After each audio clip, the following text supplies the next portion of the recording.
Hola, ¿qué tal? Pedía Juan Pablo II que no nos dejásemos vencer por el mal, sino vencer nosotros el mal con el bien. Un mensaje que promovió en sus años de pontificado proponiendo la defensa de los derechos humanos y la integración del Evangelio en los propios lenguajes y medios de comunicación. Celebramos la jornada de las comunicaciones sociales en la fiesta de la Ascensión. Comunicar el Evangelio de la paz acercándonos para ver y dar a conocer personalmente la historia sagrada, la historia de la salvación.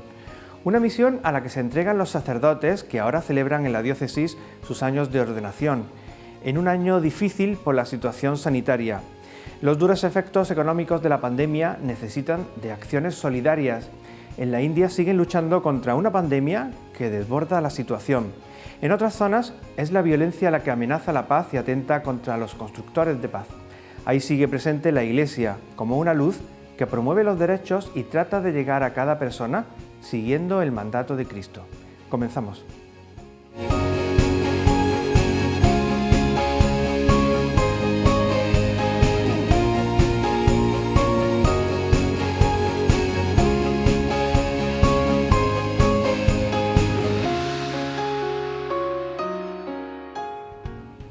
...45 sacerdotes han celebrado sus bodas de oro, plata y diamante en la Catedral de Murcia, un acto que ha tenido lugar en la festividad de su patrón, San Juan de Ávila.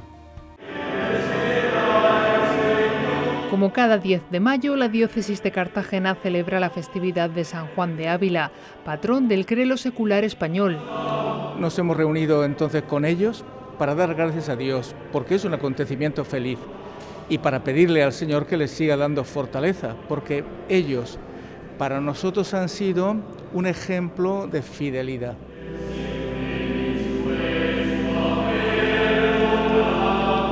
Un día muy especial en el que además los sacerdotes celebran sus bodas de plata, oro y diamante. Ya con mis 26 años, pues un renovar el amor a Dios y el amor al prójimo. Ese amor primero de cuando uno es seminarista, de que intenta conocer lo que Dios quiere de ti. Y me siento alegre de haber cumplido esa misión por ahora, por la que me ha mandado la Iglesia, ¿no? O sea que yo he seguido siempre los pasos que me han ido marcando los obispos y yo con ellos. Tradicionalmente este acto se celebra en la parroquia de San Juan de Ávila en Murcia, pero este año el escenario elegido ha sido la catedral para garantizar un mayor aforo. Vamos a dar gracias a Dios y ojalá que sea también estímulo para muchas vocaciones que puedan nacer de este pueblo santo. El año pasado, a causa de la pandemia, no se pudo llevar a cabo este acto y por ello los sacerdotes que cumplían aniversario en 2020 se han sumado a la celebración en este 2021. Muchas parroquias cuentan con adolescentes y jóvenes que colaboran como monaguillos, ayudando al sacerdote en la Eucaristía. Como cada año, el Seminario Diocesano de Murcia les invita a participar en un encuentro de convivencia. Esta vez era online. Se trataba del 13º Encuentro Diocesano de Monaguillos, una ocasión que servía para conocer y compartir con los seminaristas mayores y menores, muchos de los cuales sintieron su vocación siendo monaguillos en sus parroquias.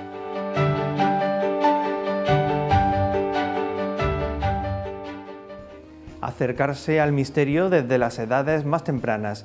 Nos hacemos eco de un método formativo para la clase de religión y la catequesis con la pedagogía de Montessori, que está dirigido a niños a partir de 3 años. Hace unos días, una delegación de docentes de Murcia y Alicante participaban en unas jornadas de formación. Los catequistas son enviados cada año para enseñar la fe a los más pequeños en las escuelas o parroquias. En sus clases ofrecen contenidos y valores que van mucho más allá del despertar religioso.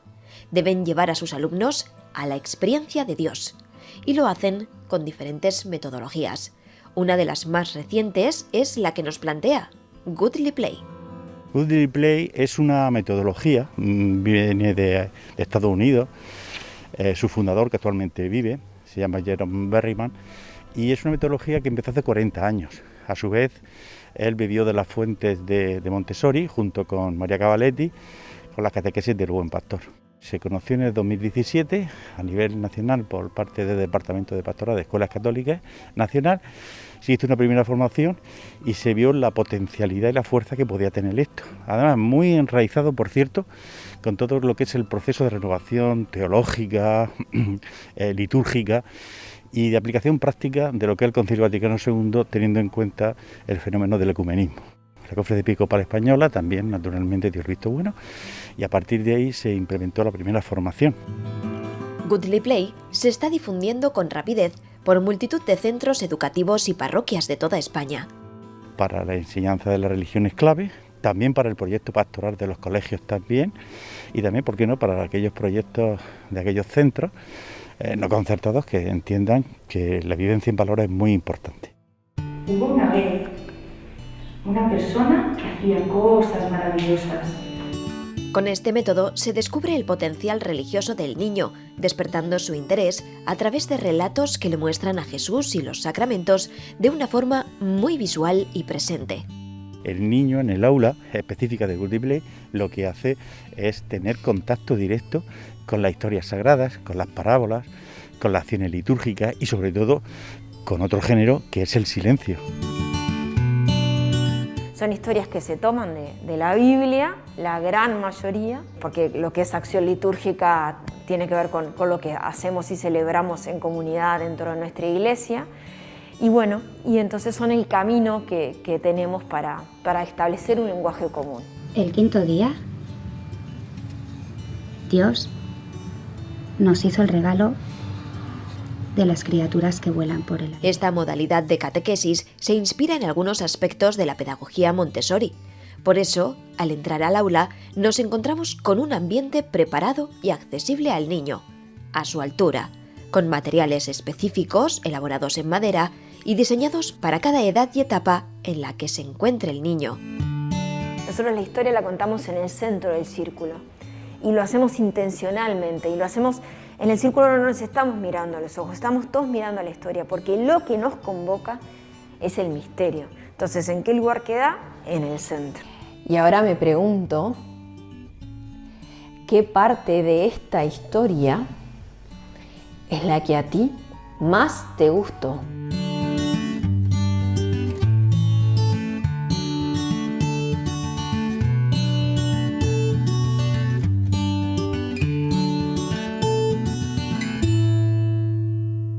Acercar a toda persona al misterio con pedagogía, con silencio, pero siempre al encuentro de Dios. Una misión a la que nos convoca a todos el mismo Jesucristo. Oímos la reflexión del obispo don José Manuel Lorca Planes.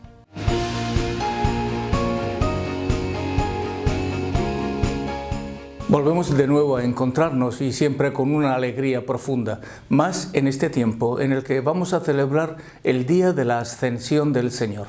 La palabra de Dios dice que Jesucristo ha subido a lo más alto del cielo. Y San Agustín, a propósito de esto, comentándolo, dice: si Jesucristo ha subido a lo más alto del cielo, subamos nosotros también con Él. Pero alguno puede preguntarse, si Jesús se ha ido a lo más alto del cielo, ¿ya no está con nosotros? Pues no, Jesucristo sigue con nosotros, porque es Dios y porque realmente está presente cerca de nosotros, tan cerca que lo puedes sentir en cada momento, en cada instante. Podríamos decir también, como en el Evangelio a propósito de Jesús, si quieres tener experiencia, ven y lo verás.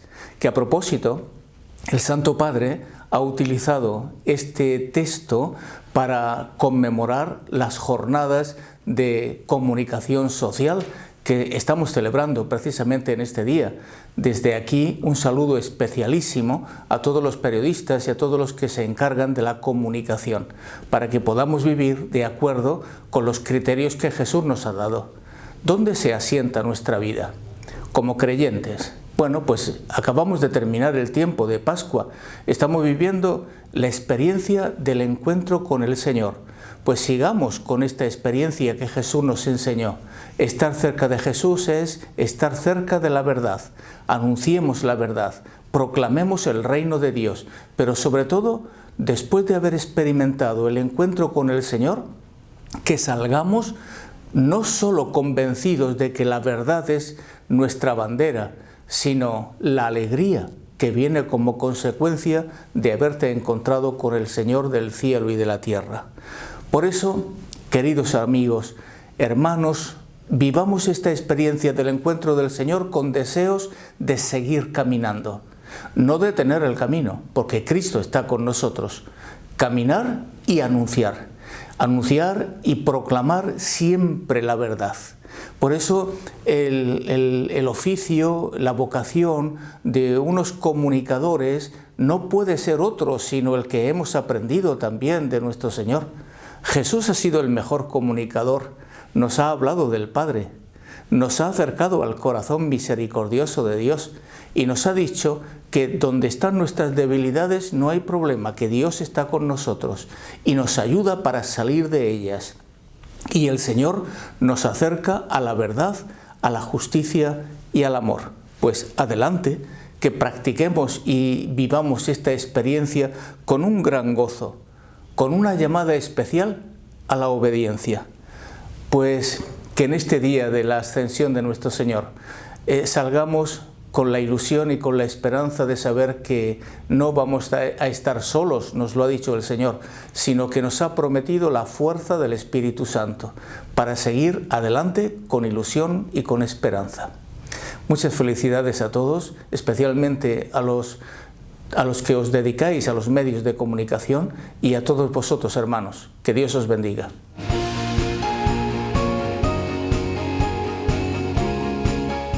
Se necesitan comunidades y parroquias evangelizadoras. Hace unos días tenía lugar en la parroquia de San Juan Bautista de Archena la presentación del proyecto de Acción Católica General para niños, jóvenes y adultos. Participaban unas 80 personas de diferentes parroquias. Tiempo para la oración y tiempo para formarse en los distintos itinerarios con la metodología de ver, juzgar y actuar. El objetivo es ayudar a los laicos a crecer en la fe y formarse para ser discípulos misioneros, respondiendo así a la misión de la Iglesia en un tiempo difícil como el que vivimos. Entonces, que digamos ahí así, vamos a empezar comentando un poco una sesión que luego tenéis que desarrollarse una sesión de formación y otra sesión de lectura. La parroquia es nuestro espacio natural, como viene a decir aquí. Yo siempre digo que estamos experiencias de ver a niños conocemos la curiosidad de cristiandad, seguro que muchos de los que tienen aquí igual. Ahí tenemos la comunicación de cristiandad, seguro. Entre las dificultades que se viven, los efectos de la pandemia siguen afectando a muchas familias. Todos podemos ayudar. Les ofrecemos un reto, es del Banco de Alimentos y tenemos hasta el 23 de mayo para colaborar en la recogida de alimentos. Este año y debido a la pandemia son muchas más familias las que lo necesitan. Este es el reto solidario que nos plantea el Banco de Alimentos del Segura, recaudar 200.000 kilos contra el hambre en la región de Murcia. Es una campaña bastante ambiciosa porque 200.000 kilos de alimentos no es fácil de conseguir, pero estamos muy ilusionados puesto que la solidaridad del pueblo de Murcia, de la región de Murcia, es impresionante. Un reto que si logramos conseguir pondrá un plato en la mesa de más de 65.000 familias murcianas que lo necesitan. Cerramos el año 2020, el fatídico año de la pandemia, con más de 55.000 beneficiarios. Y en este trimestre, aunque la curva, gracias a Dios, se aplana un poquito, pero ya andaremos por encima de los 60.000 o cercanos alrededor de 60.000 beneficiarios. Grandes empresas están cumpliendo un papel fundamental en esta campaña y muchas otras que también ha organizado Basmure en los últimos años. Pues dar el agradecimiento a la Universidad Católica de Murcia, primero, como veréis, el apadrinamiento de la calle, después por las dos oportunidades que nos han dado de la Feria Voluntariado, que ya llevamos 2 años, una presencial, otra online, por lo de la pandemia no pudimos este año, con Cartagena exactamente igual. Han hecho muchísimo, pues han recogido alimentos ahí en el campus. En este reto podrás participar de la siguiente forma. Entrando en esta página hay un apartado que es un carrito de compra solidaria y entonces la gente puede entrar ahí y comprar a su antojo. Puede comprar arroz, aceite, leche, etcétera, etcétera, productos básicos, productos de primera necesidad. Desde hoy hasta el próximo domingo 23 de mayo. Cuando a los efectos directos de la pandemia se unen decisiones políticas y revueltas, pueden producirse graves problemas de violencia. Algo así está pasando en Colombia. El pasado domingo, tras rezar la oración mariana del Regina Coeli, el Papa Francisco dedicó un pensamiento especial al pueblo colombiano que en los últimos días ha sufrido estallidos de violencia y descontento social a causa de la reforma tributaria. Ci chiede di uscire dalla pretesa di controllare e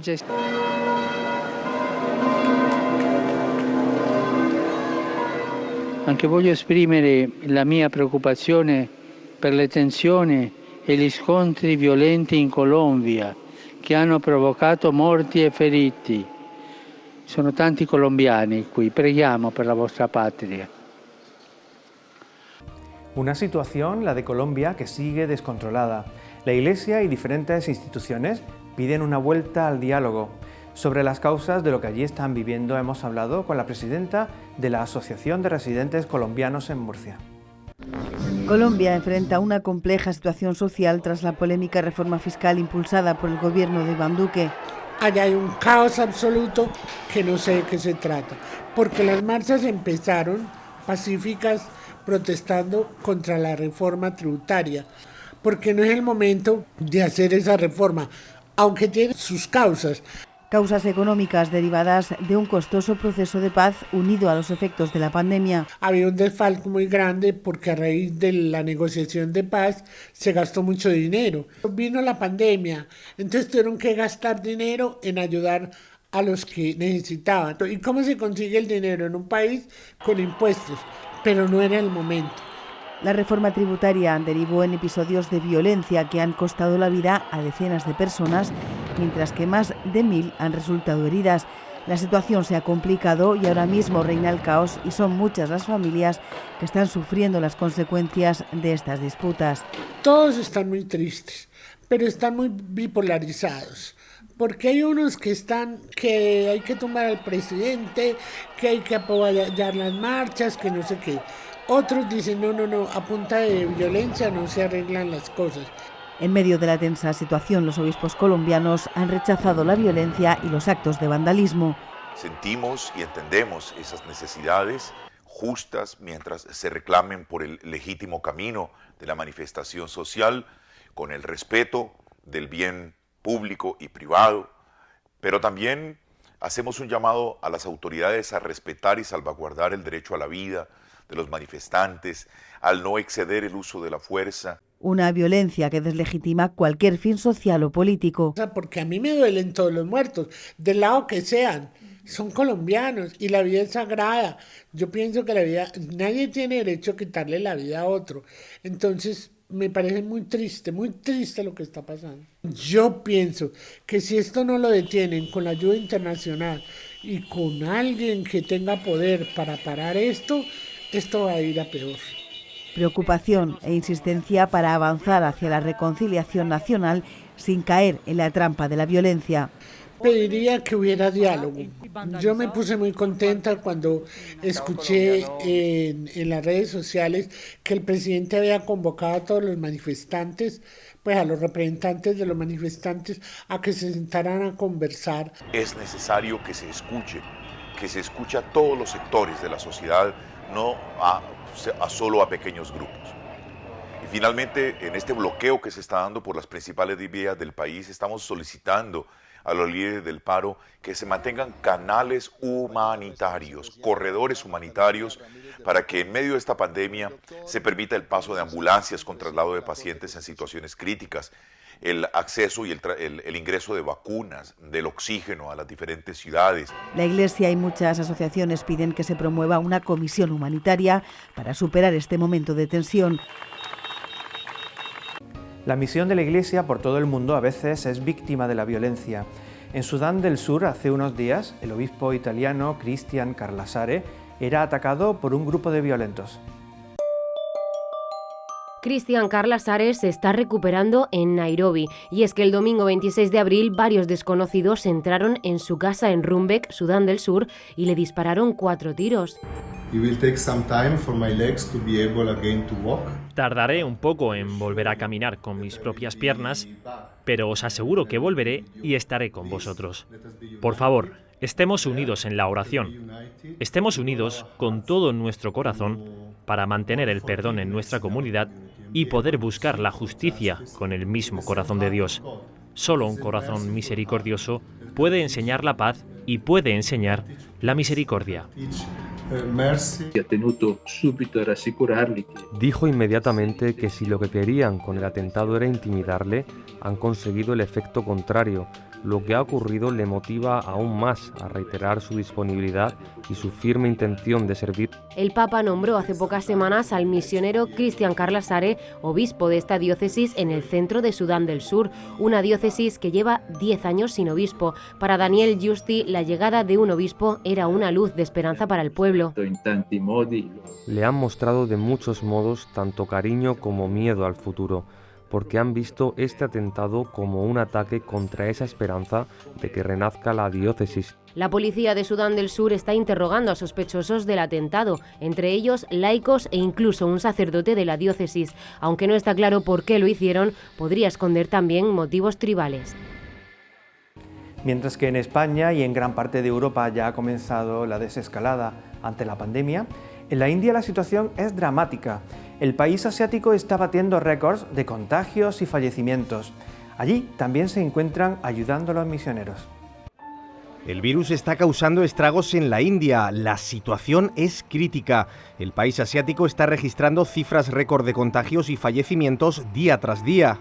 Las familias de enfermos corren hospital a hospital buscando la cama o oxígeno, y los crematorios siempre están encendidos. Y aquí en Pune yo vi la gente dejando la gente mayor de su familia en frente de hospitales porque no pueden cuidarse en la casa. Y los más afectados en esta violenta oleada de contagios están siendo los más jóvenes. En la primera ola, India sufrió mucho por los mayores, pero ahora muchos jóvenes están sufriendo. La gente de 35 años y entre 35 y 45 años. La Orden Religiosa de la Compañía de Jesús ha habilitado todos sus colegios e iglesias como centros de cuarentena, aportando su grano de arena en la lucha contra el virus.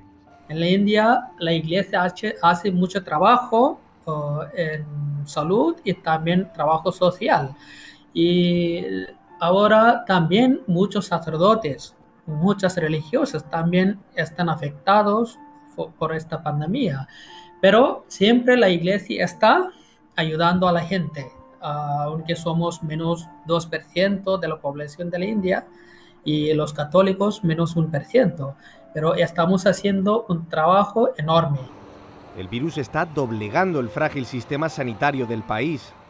Ahora India necesita ayuda médica y necesitamos oxígeno porque los hospitales y la gente está muriendo por falta de oxígeno y las camas. Y no solo es ayuda sanitaria lo que hace falta, también alimentos. La crisis económica derivada de la pandemia está dejando sin recursos a las familias. Una situación dramática la que está dejando el coronavirus en la India. Esta situación preocupa a la Iglesia. El Papa Francisco ha dirigido un mensaje de oración por los afectados y por quienes luchan contra la pandemia. Francisco ha enviado este mensaje al presidente de los obispos indios, el cardenal Oswald Gracias, un texto de solidaridad con todo el país. India está atravesando un brote de coronavirus descontrolado y suma más de la mitad de los casos diarios de todo el mundo. La Iglesia también se ha involucrado bastante en Mumbai, en nuestros hospitales y en nuestras organizaciones de ayuda social. La situación es mala, pero tengo esperanza. Es aterrador, deprimente, pero creo que el gobierno la controlará pronto. El Papa dice que está rezando por todos los afectados, incluidos médicos, enfermeras y trabajadores sanitarios que están combatiendo en primera línea. Elogia la labor de los católicos de India y les pide que se apoyen en la fe. Los papas han mostrado siempre una gran preocupación por los pobres en el mundo. Juan Pablo II visitó muchos de estos países. Al inicio del mes de mayo hemos recordado la ceremonia de beatificación del Papa polaco. Se cumplen 10 años de una de las ceremonias más importantes que han tenido lugar en esta plaza, la beatificación de Juan Pablo II. 1,5 millones de peregrinos viajaron hasta Roma para participar en la ceremonia.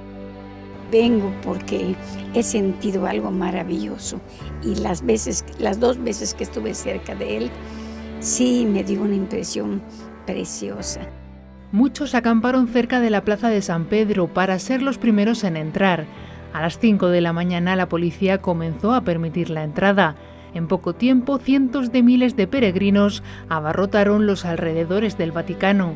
Algo más tarde, entraron en la plaza las 87 delegaciones de todo el mundo, entre ellos 7 jefes de gobierno, 16 jefes de Estado y 5 casas reales. La ceremonia comenzó a las 10 de la mañana y pocos minutos más tarde el Papa pronunció la fórmula oficial. Auctoritate nostra apostolica facultatem facimus, ut venerabilis servus Dei Ioannis Paulus secundus Papa, beati nomine postrum appellitur.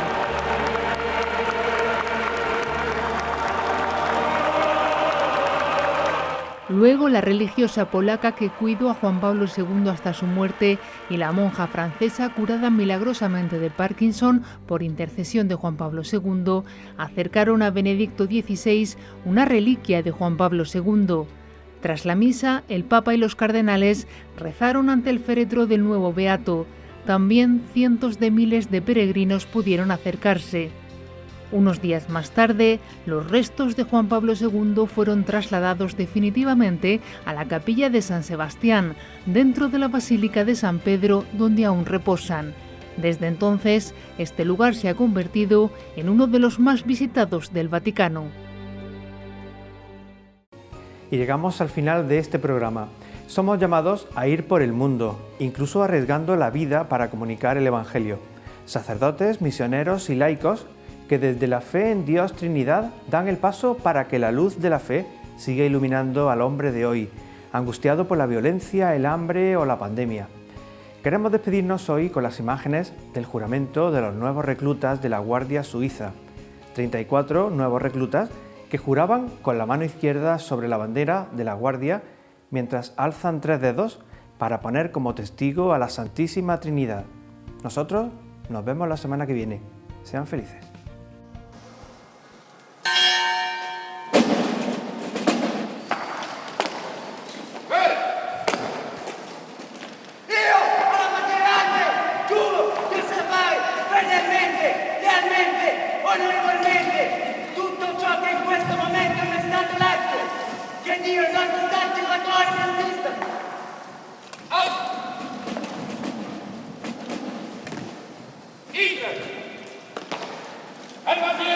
La voglio